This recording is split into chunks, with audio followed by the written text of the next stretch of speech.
This video is just a quick preview of one of over 200 step-by-step percussion lessons included in our CongaChops membership. So don't forget to hit like and subscribe, and head over to CongaChops.com to start your free 7-day trial and check out everything we've got on the site.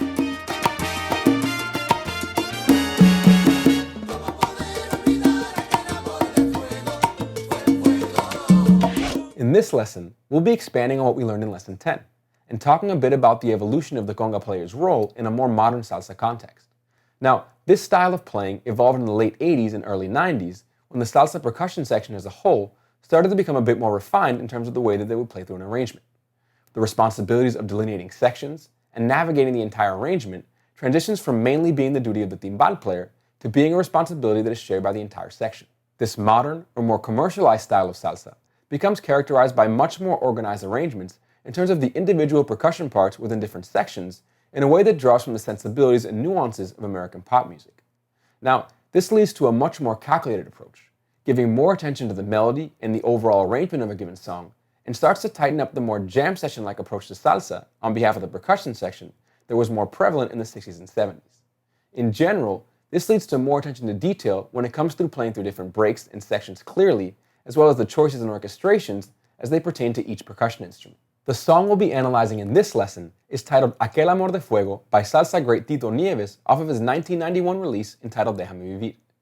Specifically in terms of the percussion, this record is right at the cusp of this noticeable change in the approach from salsa dura to modern salsa, as it marks the standardization of some of the things that we just mentioned. Now, this track really bridges these two approaches perfectly, having an incredible drive, energy, and groove, while the percussionists also make a deliberate effort to encompass some of the nuances in terms of organization and detail that characterize the modern salsa sound. Now, what we're referring to as modern salsa for the purposes of this course is more specifically the shift that occurs in salsa music in New York and Puerto Rico, which is influenced by, although it happens largely independent of, the evolution happening around the same time with the birth of the timba genre in Cuba. Now, it's also important to note that both of these genres are heavily influenced by American pop, funk, and R&B. The percussionists you'll hear on the track we'll study in this lesson are Bobby Allende on congas, Rey Colón on bongo, and Mark Quiñones on timbal. Producer extraordinaire Sergio George on piano and legendary bassist Ruben Rodriguez round out the rhythm section. Now, these musicians are heavily credited with cementing this new sound and approach, and this song is just one of many incredible examples of the high level of musicianship and elegant mindset that they brought to the genre. So before we move on, make sure to download the PDFs that you'll find right below this video if you haven't already. What you'll find in terms of the follow-along lead sheet PDF is much more detailed than what you would normally be given in a live situation, but it'll serve as a great learning tool for us as we start to listen along. Now, for the purposes of this lesson, we'll start our analysis on the second verse of the song, starting at minute 126. We'll hear that the percussion section is in a typical down position to help support the vocal melody. The timbalero is mainly playing cáscara while playing some hits with the horn section.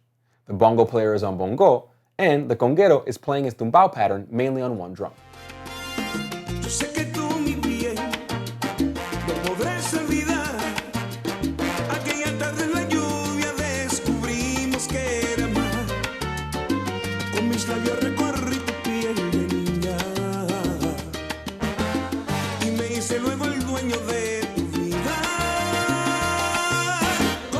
The conga player starts this 16-bar verse by playing his tumbao on one drum, moving freely between the 1-bar version and the 2-bar version of the tumbao, which has only one open tone on beat 4 on the 3 side of the clave, which helps him imply the direction of the clave. Now, in the second half of the verse, we can hear that the entire band is playing a bit softer, which leads to the conguero playing strictly a 1-bar tumbao in an effort to support this change in dynamics and not distract from the vocal or the arrangement. This overall approach contrasts that of the conga playing from the song in the last lesson, which consisted solely of a 1-bar tumbao throughout the entirety of the verses we listened to. Let's check out this same section one more time.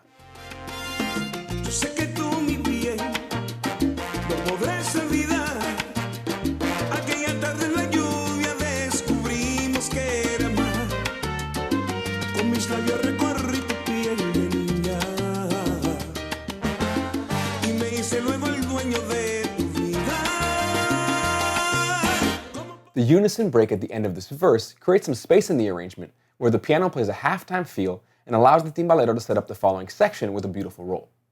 Now, this next section can be considered a chorus, much like we're used to hearing in a pop or R&B setting, which is characterized by a vocal refrain often performed by more than one background vocalist. The main differences in the percussion parts here are that the timbalero has now switched to the characteristic contracampana pattern, while the conga is playing its main groove on one drum, and the bongo now has the option to play some riffs and phrases with a bit more freedom. Let's check it out.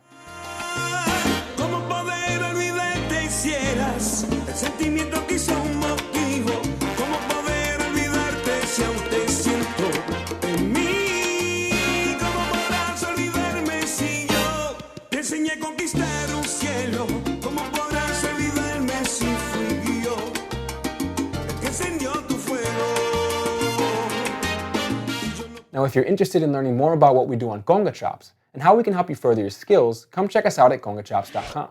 We've got an incredible library of step-by-step courses and lessons, over 10 hours of exclusive practice loops, hand-picked Spotify playlists for each pertinent course and lesson on the site, and an amazing community forum where you can meet and discuss with other members, as well as get one-on-one feedback on everything you're working on.